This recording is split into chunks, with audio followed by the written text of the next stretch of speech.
My name is Adrian Nanchev, and this channel is all about championing hemp's use and bringing it into the mainstream conscience. So what are the three main things that are holding hemp back from going mainstream? Well, I've tend to realise there's three reasons why.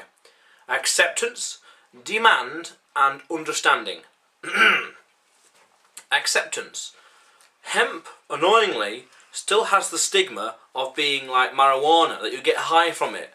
Though when people buy like hemp clothing, or hemp drapery, or hemp carpets, or anything to do with hemp, even food and shampoo and milk, they think, oh, better not get high from that. Don't get high. Oh, don't turn into a druggie. Hemp still got that stigma of its cousin. Hemp, cannabis sativa, has got the stigma of, well, okay, all of it has got the stigma of going high, too much THC. So people need to understand inherently and instinctively that hemp is not psychedelic. That when people talk about hemp, they have got to disassociate it with getting high, and we've got to stamp out or educate people away from this kind of notion that is, oh, hemp, oh, you're going to get high or something. If we can sever that mental, that cognitive connection through education, through repetition, through consistency or persistence or whatever, then people can begin to see hemp and accept it as an alternative or as a supplement to cotton or to wool and stuff like that. Other thing is demand. Now this is an interesting one because this kind of goes into marketing. Now,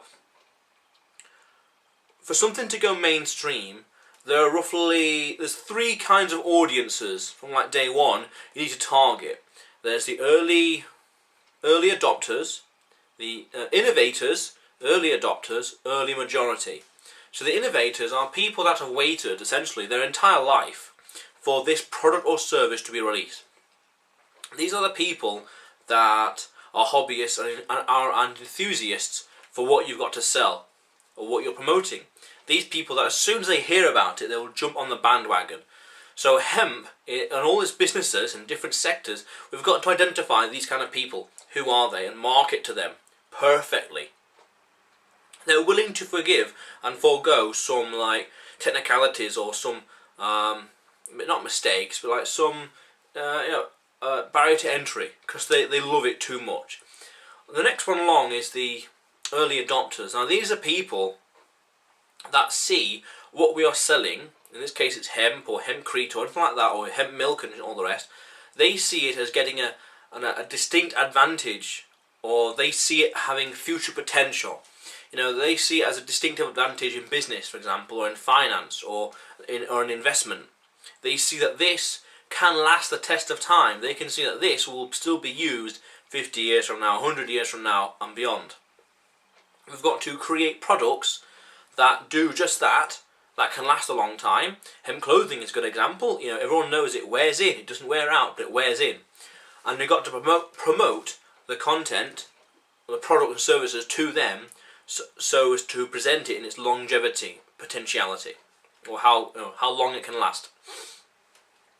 But the early majority are the most important, because these are the people that are 98% of the society or the population. These are the everyday Joes.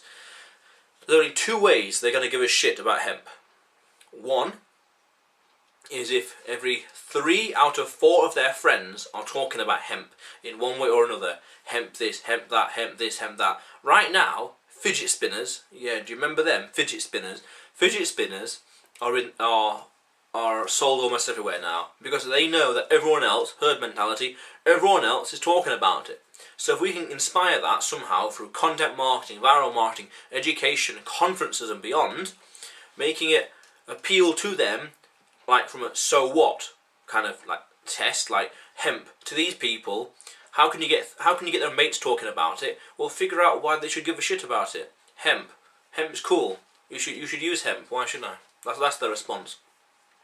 Figure it out. So what? Everything you got to do, marketing wise, even content and copywriting, it's got to pass the so what test. If you're going to promote hemp to people, the thing they're subconsciously asking themselves is, so what? Why should I care? Who gives a shit? What about it?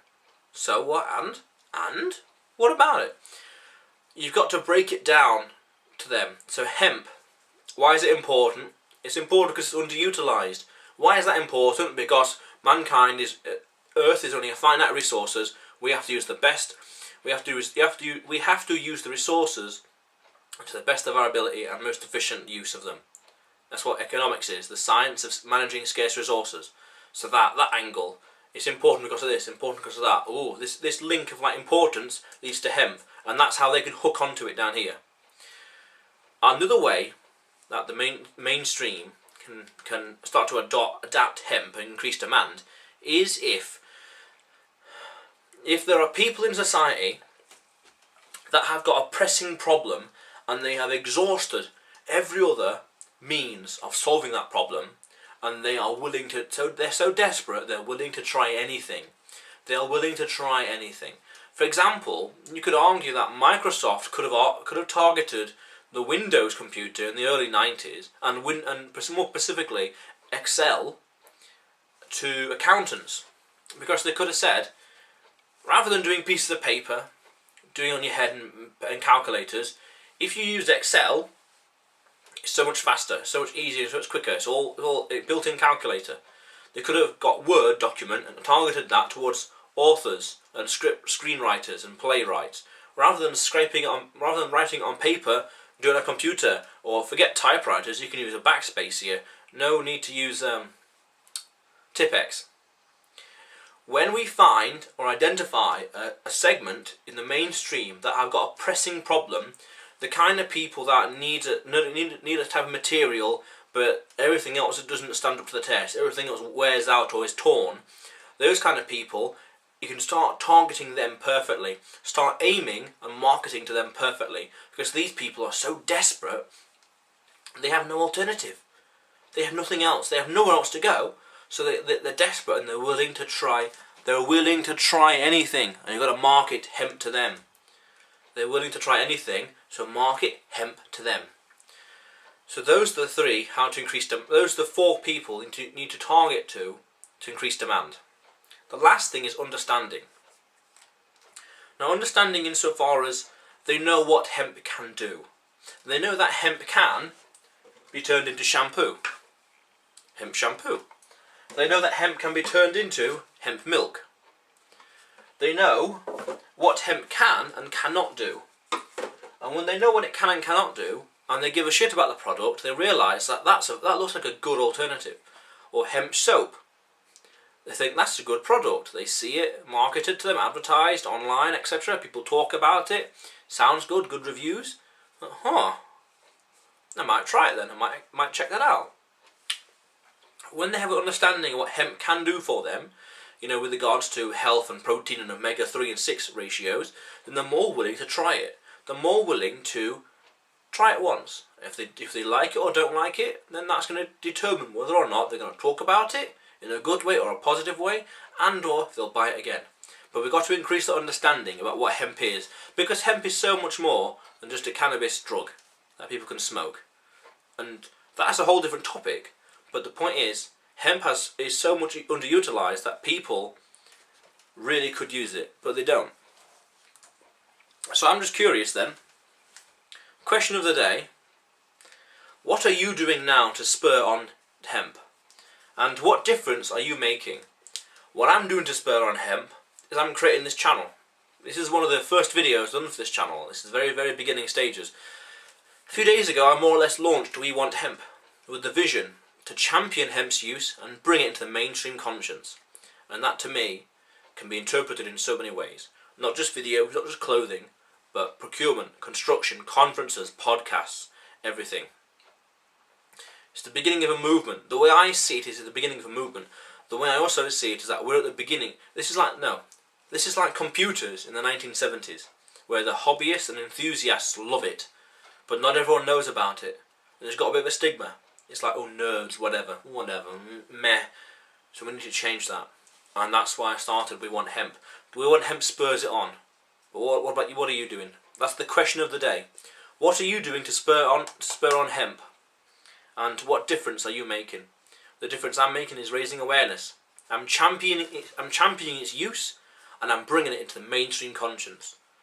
I'm creating videos that are taking why hemp's important and breaking it down and targeting different people. And I'm going to write a book on this as well, this strategy, because I think it's very interesting and very fascinating. Content marketing. I'm figuring out ways that people can give a shit about hemp and marketing it to them. But what about you? The question of the day, what difference are you making and how are you spurring on hemp? And if you haven't already, subscribe, click the bell notification below, because that way you get to see the latest uploads. And therefore, you'll see me again in the future. How cool is that?